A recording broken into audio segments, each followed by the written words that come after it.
Good evening all of you.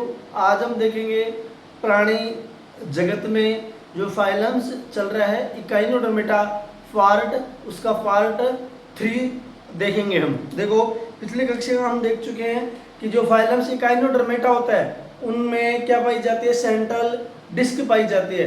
जो central disc होती है ना वो दो पार्ट में डिवाइड होती है, एक होती है वेंट्रल सरफेस और दूसरा कौन सा होता है, डोर्सल सरफेस। यानी कि जो डोर्सल सरफेस होता है यानी कि पृष्ठ भाग, उस पृष्ठ भाग पर क्या पाई जाता है, मलद्वार पाया जाता है। और दूसरा भाग क्या होता है, वेंट्रल सरफेस।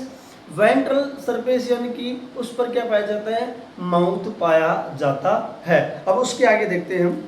देखो यानी कि संघ इकाइनोडर्मेटा में, संघ इकाइनोडर्मेटा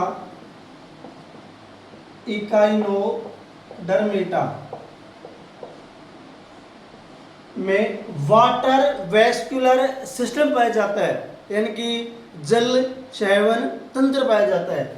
वाटर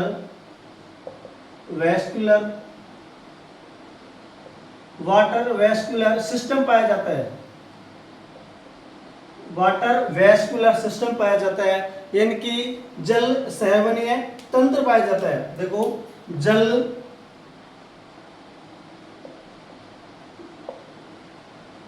सहवनीय तंत्र पाया जाता है। अब देखो जो वाटर वेस्कुलर सिस्टम होता है ना, ये कई कार्य करने में क्या होता है, सहायक होता है। कई कार्य करने में सहायक कैसे, देखो जैसे ये लोकोमोशन में हेल्प करता है। देखो ये लोकोमोशन में हेल्प करता है,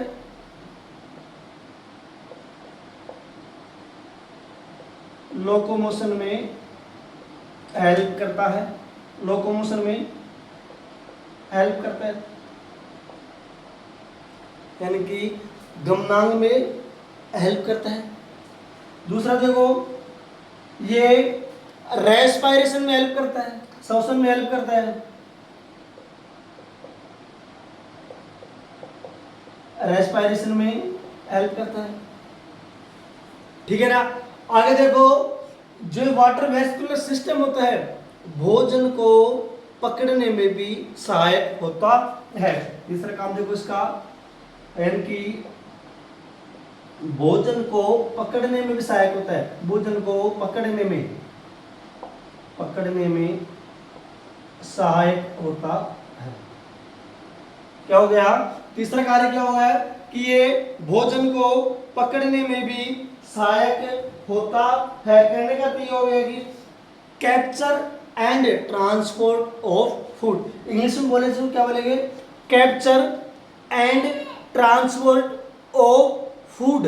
यानी कि लोकोमोशन में हेल्प करता है, रेस्पिरेशन में भी हेल्प करता है, capture and transport of food. ठीक है ना। अब देखो सब इकाइनोडर्मेटा की 3 मुख्य विशेषता ये हो गई।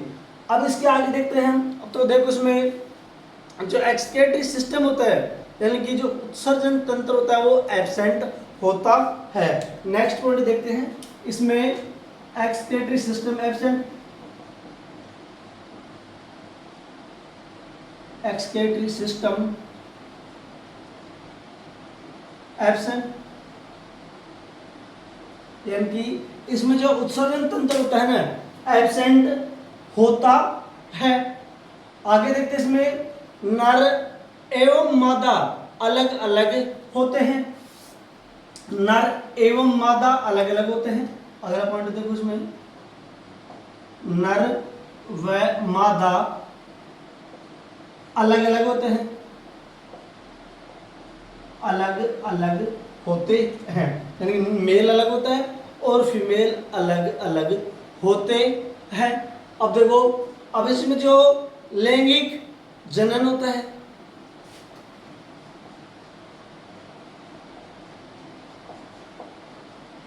लैंगिक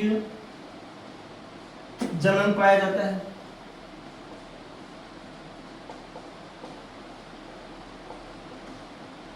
क्या पाया जाता है, लैंगिक जनन पाया जाता है। इतना देख लो दोबारा।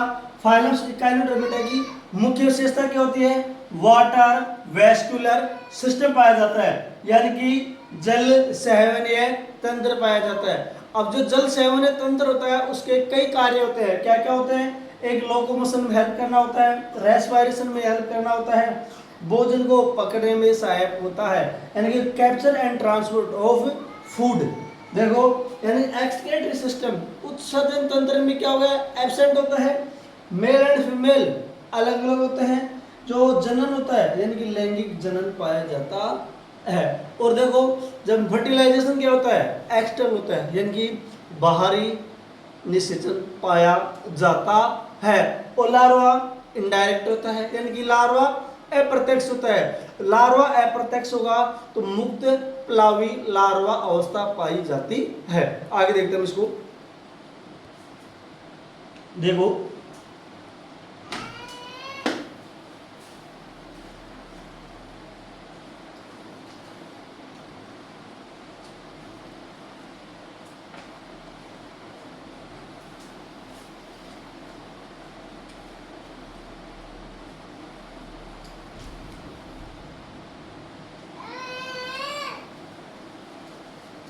देखो यानी कि बाहरी निषेचन पाया जाता है, बाहरी निषेचन एक्सटर्नल फर्टिलाइजेशन पाया जाता है। और देखो और क्या पाया जाता है इसमें, इनडायरेक्ट लार्वा अवस्था पाई जाती है, यानी कि लार्वा होता है और डेवलपमेंट क्या होता है, इनडायरेक्ट होता है। कहने का हो गया development, development indirect, development indirect हो तो इसमें मुक्त प्लावी लार्वा अवस्था पाई जाती है, यानी कि मुक्त प्लावी लार्वा अवस्था, लार्वा स्टेज, यानी कि मुक्त प्लावी लार्वा अवस्था पाई जाती है। डेवलपमेंट इनडायरेक्ट तो मुक्त प्लावी लार्वा अवस्था पाई जाती है। और देखो इसमें एक क्या पाया जाता है, एक टर्म्स पाई जाती है, क्या, ऑटोटोमी, क्या पाई जाती है, ऑटोटोमी।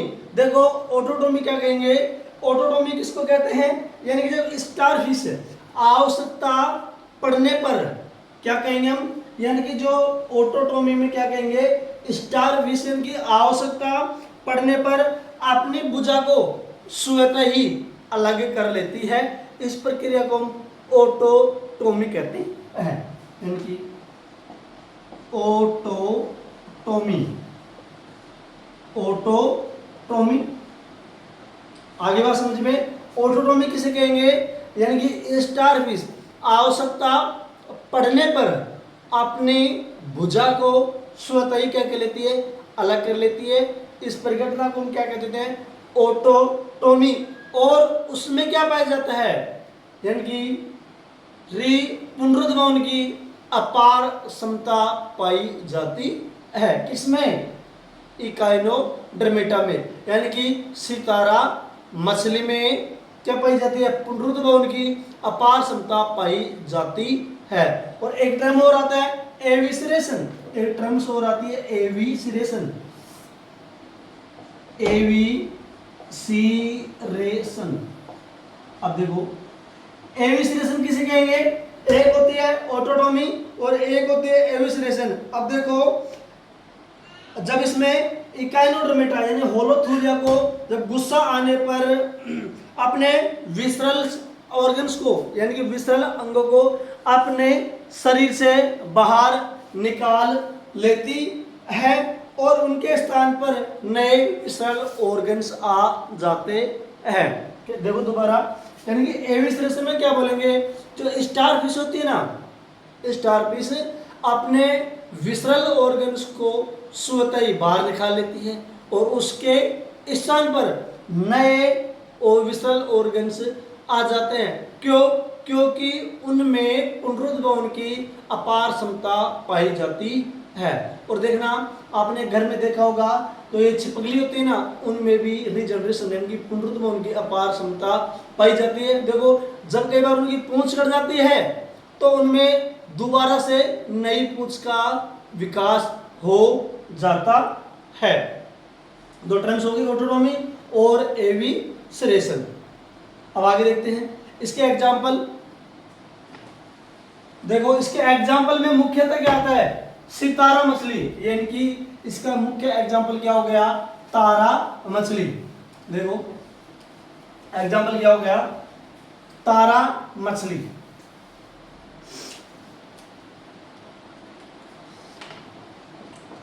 एग्जाम्पल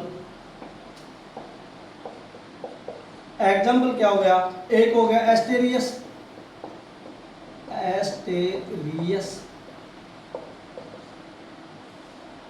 दूसरा क्या हो गया एग्जाम्पल, दूसरा हम एग्जाम्पल क्या बताएंगे, दूसरा एग्जाम्पल हम बताएंगे कि एकाइनस।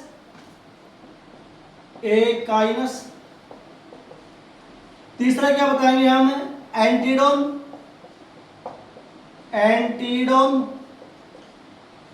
आ रही बात समझ में, यानी एक बताएंगे एस्टेरियस, एक बताएंगे इकाइनस, एक बताएंगे एंटीडोन, और चौथा क्या बताएंगे, कुकुमेरिया।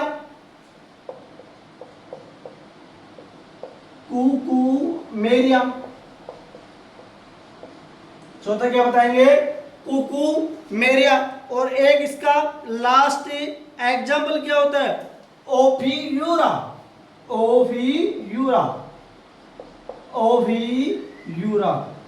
यानी कि भंगूर तारा।